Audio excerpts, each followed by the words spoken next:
Well, jury selection appears to have stalled in the Karen Read case. 16 jurors are seated, but a few more are still needed before opening statements can begin. And now we are getting an idea of how each side plans to argue their case. Our Manash Kangwari is live outside Norfolk Superior Court and has details. Manash?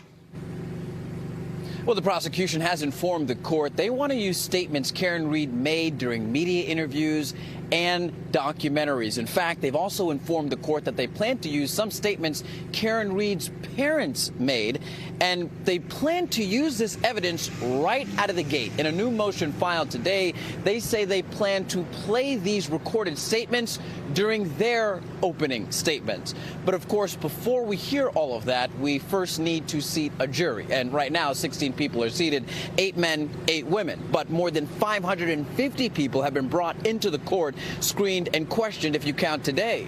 Read and her team do not seem to be overly bothered by this process. Yesterday telling us she's okay with how things are going. And I should mention they are still waiting on the U.S. Supreme Court to decide if it wants to hear Read's lawyers argue why Karen should have 2 of her 3 charges dropped.